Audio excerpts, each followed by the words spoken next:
பக்தி டாக்ஸ் நேயர்களுக்கு astro KS Iyengar பணிவான நமஸ்காரங்கள்.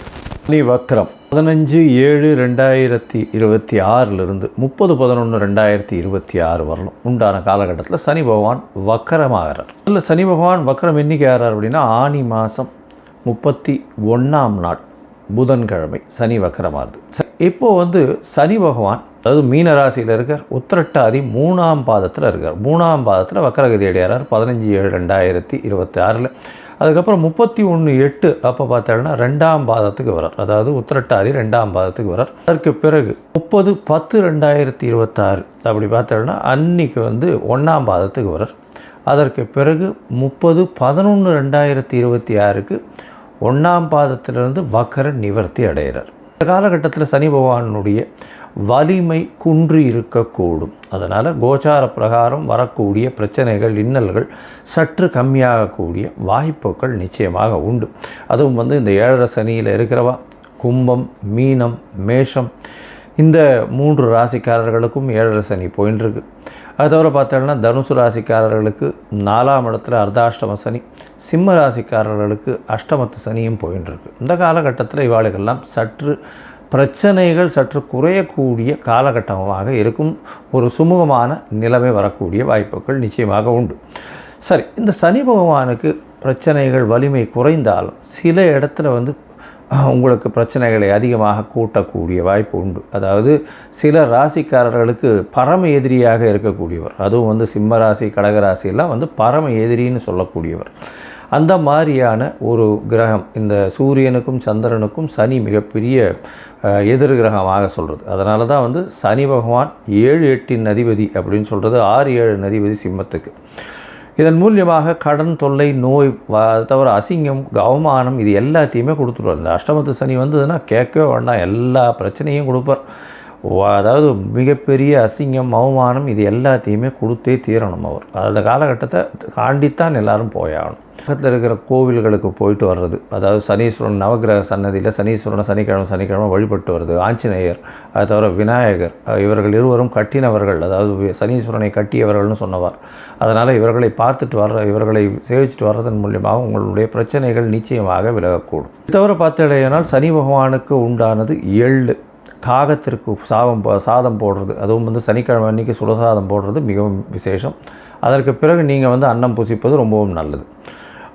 காகத்துக்கு சாதம், தயிர் சாதம் சனிக்கிழமை கொடுக்கறது, தானம் கொடுக்கறது, வேஷ்டி அங்கவஸ்திரம் கோவில் குருக்களில் வாழுகள்லாம் அந்தணர்களுக்கு கொடுக்கறது, அது தவிர இரும்பு சம்பந்தமான விஷயங்கள் தானம் கொடுக்கறது, லெதர் அதாவது இது தோல் சம்பந்தமான அந்த விஷயங்கள் தானம் கொடுக்கறது, கீழ்த்தட்டு மக்களுக்கு சாப்பாடு உணவு கொடுக்கக்கூடியது, இதெல்லாம் பண்ணிட்டே வந்தாலே. அதே மாதிரி சீனியர் சிட்டிசன் ஹோமில் போய் உங்களால் முடிஞ்ச தானம் பண்ணுறது, இதெல்லாம் சனி பகவானுக்கு உண்டான பரிகாரங்கள் அப்படின்னு சொல்லக்கூடியது. எளிய பரிகாரங்கள் உங்களால் முடிஞ்சது நீங்கள் என்ன பண்ண முடியுமோ அது டெஃபினட்டாக பண்ணலாம். இது தவிர பார்த்தாலேயானால் சனி பகவானை பொறுத்தவரை அவர் நல்ல ஒரு ஏற்றத்தை கொடுப்பார் உங்களுக்கு. அந்த சனி பகவான் குருவினுடைய பார்வையிலையோ நல்ல சுபர்களுடைய பார்வையிலையோ இருந்தால் நல்ல ஒரு ஏற்றத்தை கொடுப்பார்.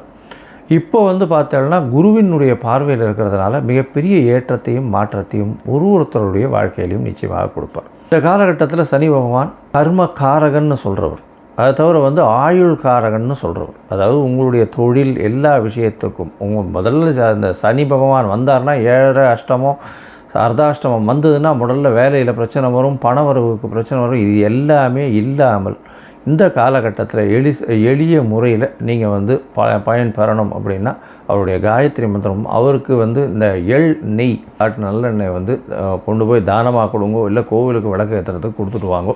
அது உங்களுக்கு நல்ல ஒரு ஏற்றத்தை நிச்சயமாக கொடுக்கும். சரி, இப்போது மேஷம் முதல் மீனம் வரை ஒரு ராசியாக சனியினுடைய வக்ரம் என்ன மாதிரியான விளைவுகளை தரும் அப்படின்றத பார்ப்போம். மிருகசீரிஷம், திருவாதிரை, புனர்பூசம் இந்த 3 நட்சத்திரம் 9 பாதங்களை கொண்ட ராசியின் அதிபதி புதன். மிதுன ராசியை பொறுத்தவரையிலும் ராசிநாதனும் சரி சனியும் சரி உற்ற நண்பர்கள். அதனால் பிரச்சனைகள் அதிகமாக இருக்கக்கூடிய வாய்ப்பில்லை. இப்போ சனி பகவான் உங்களுடைய ராசிக்கு 10ஆம் இடத்துலேருந்து வக்ரகதி அடைகிறார். வக்ரகதி அடைகிறார் அப்படின்னும் பொழுது உத்திரட்டாதி 3ஆம் பாதத்தில் வக்ரமாகிறார். ராசிக்கு 10ஆம் இடத்துல இருக்கிறதுனால தொழிலில் வந்து நல்ல மாறுதல்கள் வரும், ஏற்றங்கள் வரக்கூடிய காலகட்டமாக அமைய போகிறது. அது தவிர குழந்தைகள் மூலியமாக பெருமை வரக்கூடிய வாய்ப்புகள் உண்டு. எடுத்த காரியங்கள் நிச்சயமாக நிறைவேறக்கூடிய வாய்ப்புகள் இந்த காலகட்டத்தில் இருக்கும். தீர்க்கமான சிந்தனை, வெற்றிகள் நிச்சயமாக கிடைக்கக்கூடிய வாய்ப்புகள் இந்த காலகட்டத்தில் நிச்சயமாக அமையும். உங்களுடைய ராசிக்கு பார்த்தோன்னா புதிய பதவி, புகழ், அந்தஸ்து, கௌரவம் வரக்கூடிய வாய்ப்புகள் இந்த காலகட்டத்தில் உண்டு. அதோடு பார்த்தோன்னா உடல் நலத்தில் சற்று பின்னடைவு இருக்கக்கூடிய வாய்ப்பு. அதனால் கொஞ்சம் ஜாகிரதையாக, அலைச்சல் கொஞ்சம் அதிகமாக இருக்கிறதுனால ஜாகிரதையாக இருக்கிறது ரொம்பவுமே நல்லது.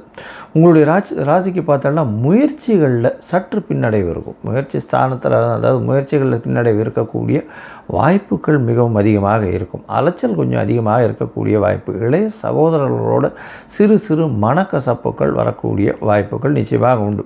அதிகமாக இன்வெஸ்ட்மெண்ட் போட்டு வியாபாரத்தை பண்ண வேண்டாம், பொறுமையாக இருக்கிறது நல்லது. புதிய வியாபாரங்கள் அமையக்கூடிய காலகட்டமாக இந்த காலகட்டம் அமைய போகிறது. உங்களுடைய ராசிக்கு பார்த்தோன்னா 10ஆம் இடத்தில் இருக்கக்கூடிய சனி பகவான் உங்களுடைய ராசிக்கு, அதாவது உங்களுடைய ராசிக்கு 4ஆம் இடத்தை பார்க்குறார், அதை தவிர 10ஆம் இடத்தை பார்க்குறார், 7ஆம் இடத்தை பார்க்குறார், அதை தவிர 12ஆம் இடத்தை பார்க்குறார். பொதுவாகவே சனி பகவான் பார்த்த இடம் பாழ்னு சொல்லுவாள். ஆனால் இப்போ வக்கரகதியில் இருக்கிறதுனால அது கொஞ்சம் பெட்டராக இருக்கக்கூடிய வாய்ப்பு. அதாவது பாழாகாமல் நல்லபடியாக இருக்கக்கூடிய வாய்ப்பு. தூக்கங்கள் இவ்வளோ நாள் பெரிய தலைவலியாக இருந்தது, தூக்கமே வராமல் இருந்தது. இப்போ கொஞ்சம் தூக்கங்களில் வந்து நல்ல ஏற்றம் இருக்கக்கூடிய வாய்ப்புகள் உண்டு. படிக்கக்கூடிய மாணவர்களுக்கு மறதி கொஞ்சம் அதிகமாக இருக்கும். விநாயகரை போய் வழிபட்டு வர்றது பெரிய விசேஷத்தை கொடுக்கக்கூடிய காலகட்டமாக அமைய போகிறது.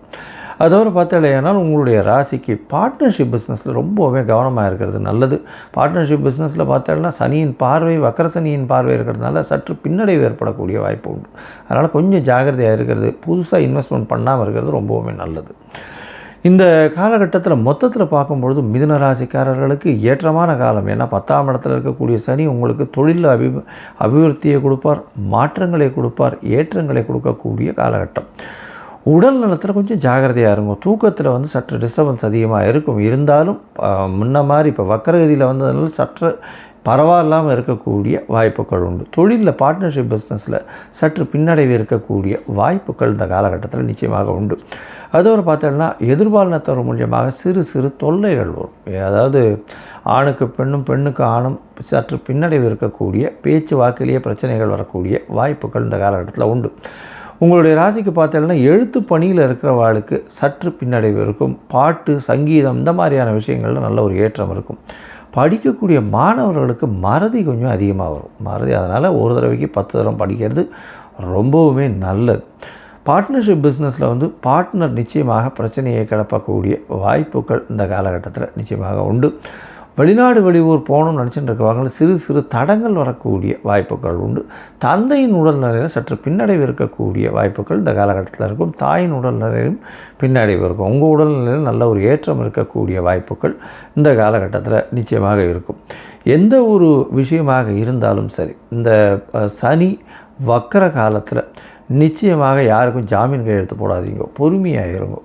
இந்த மிதுன ராசிக்காரர்கள், அதுவும் வந்து சாஃப்ட்வேர், ஹார்ட்வேர் ப்ரொஃபஷனல்ஸாக இருக்கிறவங்க, இந்த கம்யூனிகேஷன் இதில் ப்ரொஃபஷனல்ஸாக இருக்கிறவங்க, இந்த இதில் இந்த 2G 3G 4G இந்த மாதிரியான அலைக்கற்று வரிசைகளில் இருக்கிறவங்களுக்கெல்லாம் வந்து நல்ல ஒரு ஏற்றம் கிடைக்கக்கூடிய காலகட்டம். கம்ப்யூட்டர் நாலேஜ் அதிகமாக இருக்கிறவங்களுக்கு நல்ல ஒரு ஏற்றம். எழுத்து பணியில் இருக்கிறவங்களுக்கு சற்று பின்னடைவு இருக்கக்கூடிய வாய்ப்பு. அது தவிர வந்து இந்த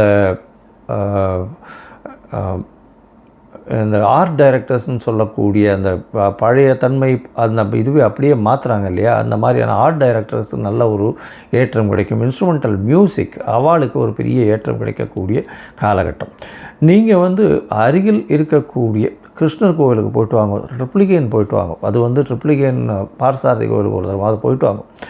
போயிட்டு வர்றதன் மூலியமாக நல்ல ஒரு ஏற்றம் கிடைக்கக்கூடிய வாய்ப்புகள் உண்டு. காகத்துக்கு சாதம் வைங்க சனிக்கிழமை. அதை தவிர பார்த்தாலேனால் விநாயகருக்கு சதுர்த்தி தேங்காய் உடைச்சுட்டே வாங்கும். அது வந்து சதுர தேங்காய் உடைக்கிறது ரொம்பவுமே விசேஷம். இதன் மூலியமாக உங்களுக்கு எந்த பிரச்சனைகளும் வராமல் இருக்கக்கூடிய வாய்ப்புகள் மிகவும் அதிகம். இந்த சனி வக்கரம் உங்களுக்கு ஏற்றமான நிலைமையை கொண்டு செல்லக்கூடிய வாய்ப்புகள் உண்டு. புனர்பூசம், பூசம், ஆயில்யம் இந்த 3 நட்சத்திரம் 9 பாதங்களை கொண்ட ராசி. ராசியின் அதிபதி அப்படின்னு சொல்லக்கூடியவர் சந்திரன். அதிவேகமாக செல்லக்கூடியவர். சரி, இந்த சனி வக்ரம் என்ன செய்யும் இந்த கடகராசிக்கு அப்படின்னு பார்த்தோம்னா, இப்போ தானே சார் அஷ்டமத்து சனியெலாம் முடிஞ்சுது, இப்போ தானே சார் நாங்கள் வந்து கொஞ்சம் கொஞ்சமாக வெளியில் வரோம், திருப்பியும் வக்ரம் சனின்றீங்களே, இது எந்த அளவு சார் இருக்கும்? கவலைப்பட தேவையில்லை, கொஞ்சம் பொறுமையாகவே இறங்கும். ஏன்னா வக்கர சனியை பொறுத்தவரையிலும் பார்த்தீங்கன்னா உங்களுடைய ராசிக்கு 9ஆம் இடத்துலேயே தான் இருக்க போகிறது. அதனால் உத்திரட்டாதி நட்சத்திரத்திலே 3ஆம் பாதம், 2ஆம் பாதம், 1ஆம் பாதம்னு உத்திரட்டாதி நட்சத்திரத்திலே தான் இருக்குது. அதனால் கவலைப்பட தேவையில்லை, பெரிய மாற்றங்கள் வரக்கூடிய வாய்ப்புகள் இல்லை. முன்ன மாதிரியான கஷ்டங்கள் வரக்கூடிய வாய்ப்புகள் இந்த காலகட்டத்தில் கிடையாது. இருந்தாலும் வக்கர சனி வலிமை இழக்கக்கூடும் அப்படின்றத நம்ம சொல்லியிருக்கோம். இதன் மூலியமாக என்ன ஆகும் அப்படின்னா, உங்களுக்கு வர வேண்டிய சில நல்ல விஷயங்கள் தடைபடக்கூடும். என்ன வர வேண்டிய விஷயங்கள்னால், வெளிநாடு போய் படிக்கணும்னு நினைக்கிறீங்களா, அந்த விஷயங்கள் தடைபடும். அதை தவிர தந்தையின் உடல்நிலையில் சற்று பின்னடைவு இருக்கக்கூடிய வாய்ப்புகள் இந்த காலகட்டத்தில் உண்டு. அதை தவிர பார்த்தீங்கன்னா உங்களுக்கு ஏதாவது போட்டித் தேர்வு இந்த மாதிரியான விஷயங்களில் சிறு பின்னடைவு இருக்கும். உடல் நலத்தில் சற்று கவனமாக இருக்க வேண்டிய கட்டாயம் இருக்கும். இந்த மாதிரியான விஷயங்களில் கொஞ்சம் ஜாகிரதையாகவே இருக்கிறது நல்லது. அதை தவிர பார்த்தீங்கன்னா 9ஆம் இடத்துல இருக்கக்கூடிய சனி பகவான் உங்களுடைய ராசிக்கு பொதுவாகவே, உங்களுடைய ராசிக்கும் சரி சிம்ம ராசிக்கும் சரி சனி பகவான் அந்த அளவு ஏற்ற கிரகம் கிடையாது. ஏன்னா சப்தமாதிபதி, அதாவது உங்களுக்கு 7, 8க்கு உண்டானவர், அவர் போய் 9ல் போய் இருக்கிறது அந்த அளவு பெரிய விசேஷத்தை உங்களுக்கு கொடுக்காது. இருந்தாலும் அஷ்டமத்தில் இருந்த அளவுக்கு கஷ்டத்தை கொடுக்காது. ஓரளவு மூச்சு விடுற அளவுக்கு கொஞ்சம் நல்லது நடக்கக்கூடிய வாய்ப்புகள் உண்டு. இப்போ வக்கரகதி அடையும் போது அந்த நல்லதில் சிறிதளவு குறையும். இருந்தாலும் உங்களுடைய ராசியிலேயே குரு இருக்கிறதுனால அது ஒரு அட்வான்டேஜ். உச்ச குரு இருக்கிறதுனால அவர் தன்னுடைய வீட்டையை பார்க்கறதுனால நல்ல ஒரு ஏற்றம் இருக்கும். இந்த 9ஆம் இடத்துல இருக்கக்கூடிய குரு உங்களுக்கு பாக்கியத்தை கெடுக்கும். பாக்கியத்தை கெடுக்கணும்னு நல்ல ஒரு விஷயம் உங்களுக்கு சேர வேண்டிய காலகட்டத்தில் அதாவது பழம் நல்லா பழுக்கும் பொழுது யாரோ ஒருத்தர் சாப்பிட்டு போகிற மாதிரி அந்த மாதிரியான விஷயங்கள் நடக்கும். அதனால் கடகராசிக்காரர்கள் ரொம்பவும் ஜாகிரதையாக இருக்கிறது ரொம்பவும் நல்லது. எந்த ஒரு விஷயத்துக்கும் அதிகமாக ஆசைப்படாமல் இருப்பது ரொம்பவும் நல்லது. எடுத்த காரியங்களில் ரொம்பவும் கவனமாக இருக்கிறது ரொம்பவும் நல்லது. இந்த கடகராசிக்காரர்களுக்கு 9ஆம் இடத்துல இருக்கக்கூடிய சனி பகவான் 11ஆம் இடத்தை பார்க்குறார். உங்களுடைய லாபத்தை பார்க்கறதுனால சிறு தொய்வு உண்டாகும். அதாவது செய்யக்கூடிய தொழிலில் வேலையில் மாற்றங்கள் வரக்கூடிய வாய்ப்பு, தொழிலில் லாபங்கள் சற்று கம்மியாகக்கூடிய வாய்ப்பு இந்த காலகட்டத்தில் நிச்சயமாக அமையும். அதோட உங்களுடைய முயற்சிகளில் சிறு பின்னடைவு வரும். அதோட உங்களுடைய இளைய சகோதரர்களோட சிறு பிணக்கு வரக்கூடிய வாய்ப்புகள் இந்த காலகட்டத்தில் நிச்சயமாக நடக்கும். உங்களுடைய ராசிக்கு பார்த்தா, அதாவது உங்களுடைய ராசிக்கு 6ஆம் வீட்டையும் பார்க்குறார். 6ஆம் வீட்டை பார்க்குறதுனால போட்டித் தேர்வில் ரொம்ப கவனமாக இருக்கிறது ரொம்பவுமே நல்லது. அதை தவிர புதுசாக கடன் வாங்காதீங்க. கடன் ஏற்கனவே இருக்கிற கடனை அடைச்சா போகிறன்ற நிலைமையில் இருப்பீங்க. இருந்தாலும் இந்த காலகட்டத்தில் கடனை வாங்காதீங்க. அந்த கடனை வாங்கி இந்த கடனை கொடுத்து இந்த கடனால் அந்த கடனை முடித்து இப்படி மாற்றி பேசிகிட்டே இருக்கலாமே தவிர கடன் ஏறிடும். அதனால் கடன் வாங்காதீங்க, பொறுமையாக இருங்க. இரும்பு சம்மந்தப்பட்ட வியாபாரம் பண்ணுறவங்களாம் ரொம்ப ஜாகிரதையாக இருக்கணும். தண்ணீர் சம்மந்தப்பட்ட வியாபாரங்கள் அதிக முதலீடு போடாதீங்க, கொஞ்சம் பொறுமையாக இருங்க.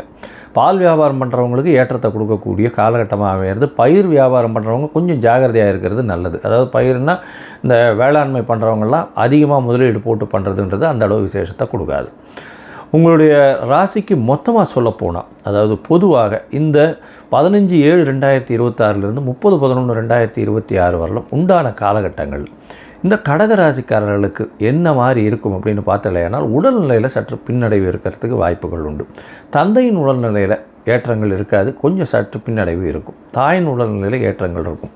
இளைய சகோதரர்களோட சிறு பிணக்கு இருக்கக்கூடிய வாய்ப்பு. எழுத்து பணியில் இருக்கிறவங்களுக்கு பின்னடைவு வரக்கூடிய வாய்ப்புகள் இருக்கும். போட்டித் தேர்வில் கொஞ்சம் பிரச்சனைகள் வரக்கூடிய, ஒரு தடவைக்கு 10 தரம் படிக்க வேண்டிய கட்டாயம் இருக்கும். ஏன்னா ஒரு காம்படிட்டிவ் எக்ஸாம் எழுதுறீங்கன்னா நிச்சயமாக அதிகமான உடல் உழைப்பை போட்டால் தான் உங்களுக்கு அதில் வரும், இல்லைன்னா வராது. இந்த வாட்டி ரொம்ப கஷ்டப்படும். இந்த காலகட்டத்தில் ரொம்ப பொறுமையாக இருக்கிறது நல்லது. புதுசாக கடன் வாங்காதீங்க. புதுசாக கடன் வாங்கிறதுக்கு ஜாகிரதையாக இருங்கோ. 6ஆம் இடத்தை சனி பார்க்குறதுனால ருணரோக சத்ருஸ்தானம்ன்றதுனால உடல் நலத்தில் கொஞ்சம் ஜாகிரதையாக இருங்கோ. எலும்பு சம்பந்தமான சீனியர் சிட்டிசன்ஸுக்கு எலும்பு சம்பந்தமான கழிவு பாதைகளில் சில பிரச்சனைகள் வரக்கூடிய வாய்ப்புகள் கண்டிப்பாக இருக்கும். அதனால் கொஞ்சம் ஜாகிரதையாக ஹேண்டில் பண்ணுறது நல்லது. மூத்த சகோதரர்களோட சிறு பிரச்சனைகள் இருக்கும். இருந்தாலும் லாபத்தில் நல்ல ஒரு ஏற்றம் இருக்கும். அதாவது தொழிலில் லாபங்கள் அதிக அளவு வராமல் ஓரளவு சுமாராக இருக்கும். வேலையில் மாற்றங்கள் இருக்கக்கூடிய வாய்ப்புகள் உண்டு. சரி, இந்த காலத்தில் உங்களுடைய தசாபுக்தி அந்தரம் சூக்ஷ்மம் அந்த அளவுக்கு விசேஷம் இல்லை அப்படின்னா, நீங்கள் என்ன பண்ணணுன்னா ஜலதுர்கையை போய் வணங்கிட்டு வாங்க.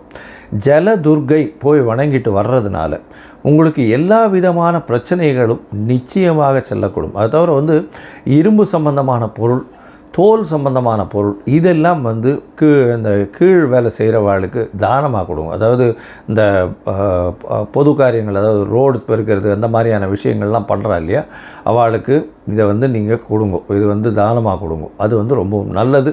கோவிலில் வேஷ்டி உத்திரியம் இதெல்லாம் கோவிலில் கொடுத்துட்டு வாங்கும். உங்களுக்கு வரக்கூடிய எந்த ஒரு பிரச்சனையாக இருந்தாலும் நிச்சயமாக தவிடுபடியாகக்கூடிய வாய்ப்புகள் உண்டு.